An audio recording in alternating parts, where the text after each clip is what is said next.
2024 Le Mans 24 Hours, 101 years since the first ever Grand Prix d'Endurance in the centre of France. All-American front row with Penske's Porsche and the number 3 Cadillac, fastest in qualifying, but 2 Ferraris behind soon imposed themselves at the front of the race.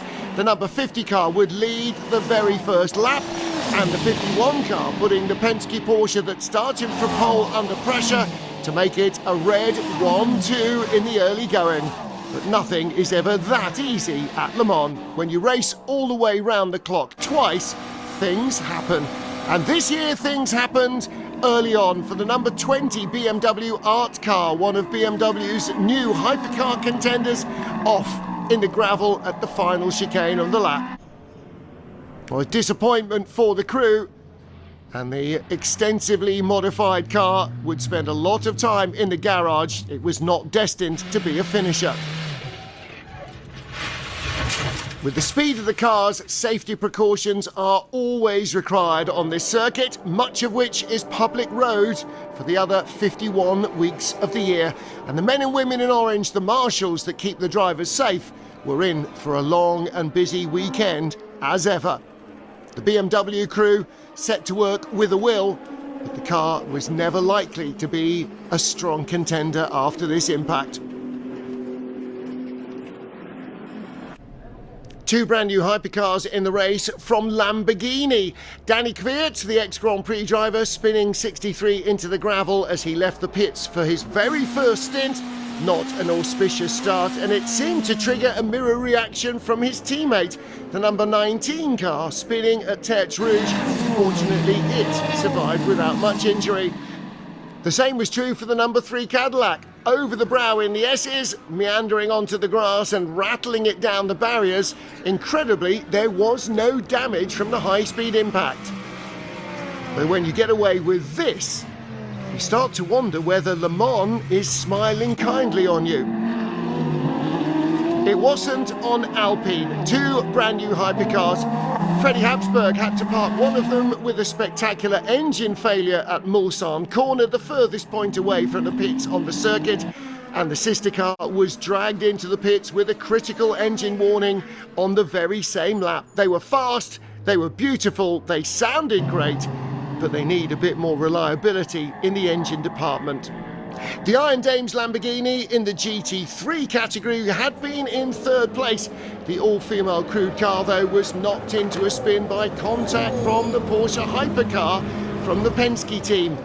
They too, fortunately, survived without damage and were able to continue their hunt for a podium. But the impact could have been so much worse for them. The number 6 Porsche would serve a penalty for the contact, and that would take them a little bit further out of overall contention early on. With the engine warning, the 36 Alpine limped back to the garage, and with hasty examination, it was clear that the car was going no further.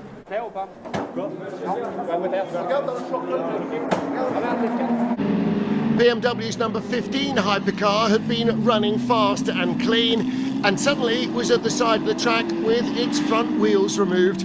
What had happened to driver Dries van Tor? He was clearly okay, but the barriers were not. The number 15 car would be the one that brought out the first safety car of the race. And the replay showed quite clearly it was contact. The number 83 Ferrari was the culprit. Barrier repairs would cause an hour-long delay and a safety car. The 15 was out of action. The 83 would receive a penalty. And the end of the road for the doctor. Valentino Rossi's car being driven by Ahmad Al-Hati. Just an innocuous lose in the S's, but a very heavy impact with the barriers would take another of WRT's BMWs out of the hunt.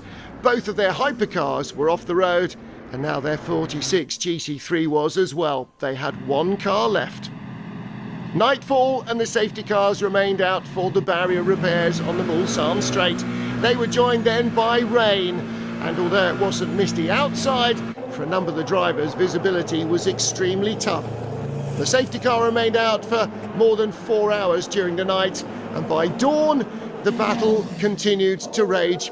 Front-runners all season, Manthey Pure Racing in the Porsche in GT3 hit their fair share of troubles and they dropped out of overall contention.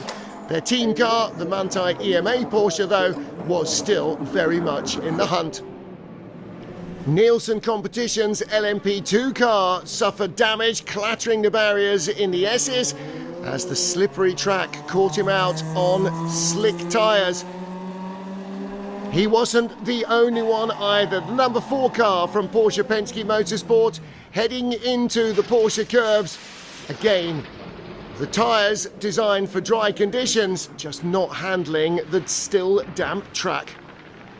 A heavy impact with the barriers.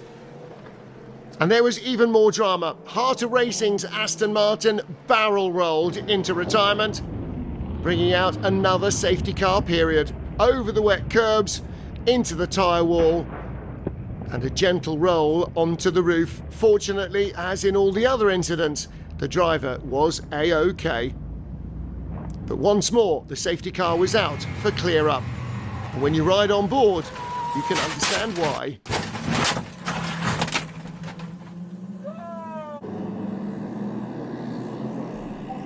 Cadillac's number 3 car had dropped out of contention early on, but their IMSA entry, the 311 from Whelan, hit the barriers just before lunchtime, and that too dropped out of contention. But their number 2 car, their regular season entry, was still a potential winner. So were 2 Porsches, 3 Ferraris, until the 83 car caught fire in the pit lane. A total electrical blackout was the reason. High drama for the 83 crew, but the front hybrid drive or its electronics seemed to be malfunctioning, and there was nothing for it but to park the car that for many hours had been the overall race leader here at Le Mans. Their dreams would have to wait for another day. This race was over. But 2 factory Ferraris remained in the hunt with the 2 Works Toyotas, and they were very close together. Contact between the number 51 car and number 8 in very wet conditions early in the afternoon would result in a penalty for 51. And the race boiled down to the battle between Ferrari and Toyota. Cadillac and Porsche were bystanders, as 50 and 51 from Ferrari, 7 and 8 from Toyota continued to slug it out for supremacy. Rain came and went, drizzle and then more rain. Wet weather tyres were going to be required to finish this one in one piece. After 22 hours, we were still no closer to knowing which of the top 9 cars overall was going to win. At times, Ferrari seemed to have the upper hand, but then the number 7 Toyota moved up into second place. The number 50 Ferrari that led was short on fuel. In the end, though, they managed to make it home, measuring their pace against their economy. A stunning 2nd consecutive win at Le Mans for Ferrari, and a first for the crew of car number 50. Niklas Nielsen held his nerve under attack from Toyota for the final 90 minutes. In LMP2, it was the 22 car from United Autosports that was victorious, while Manthey EMA claimed their first win of the World Endurance Campaign with the big one, victory in Le Mans. Our LMP3 winning crew featured 1 experienced driver and 2 making their debut at this great race. A day they will never forget. And for Ferrari and Toyota, another epic duel. As last year, Toyota came close, but Ferrari took the honours. They are the 2024 Le Mans 24-hour winners.